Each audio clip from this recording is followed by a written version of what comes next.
On va s'intéresser maintenant à l'actualité au-delà de nos frontières. Direction Moscou, nous allons rejoindre la page Jennifer Knott qui va vous parler d'une exposition sur qui? Sur Nikita Khrouchtchev lui-même.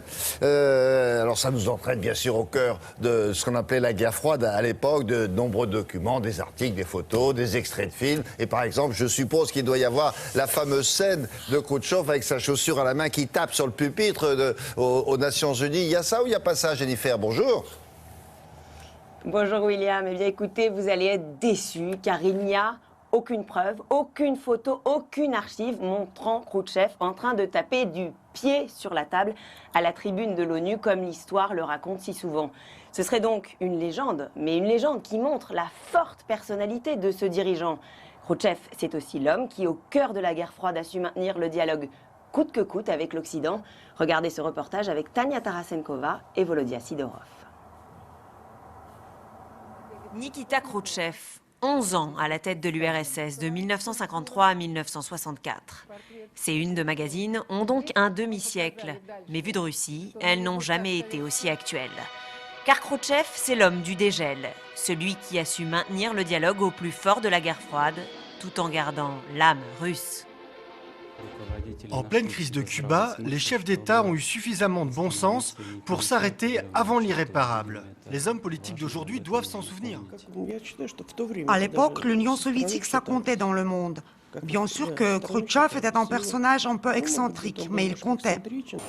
Sur la scène internationale, Khrouchtchev a marqué les esprits.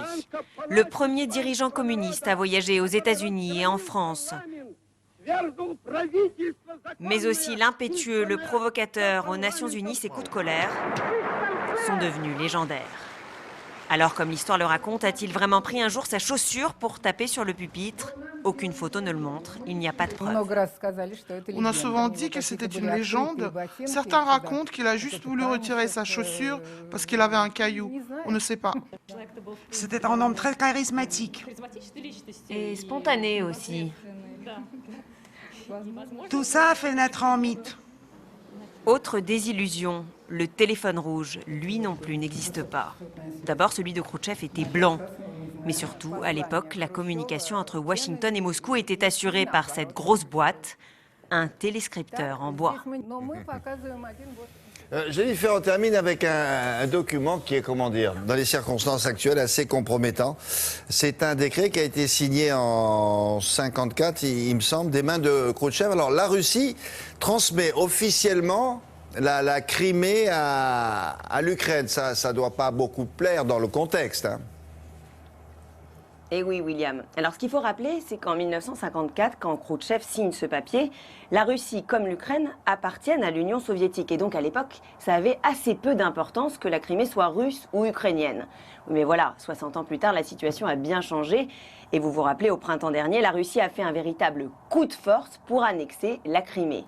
Dans ce contexte, évidemment, le document de 1954 dérange beaucoup. Et voilà pourquoi notre guide, celle qui accompagnait notre groupe, a passé beaucoup de temps à nous expliquer pourquoi ce document n'était pas constitutionnel. Car d'après elle, à l'époque, Khrouchtchev n'avait pas le droit de décider du tracé des frontières. C'était au Soviet suprême de prendre cette décision. Ce document n'aurait donc, vous l'avez compris, aucune valeur juridique. Vu de Russie, le message est donc clair.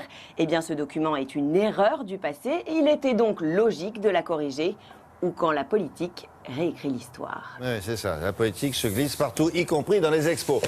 Merci beaucoup. Jennifer, à bientôt.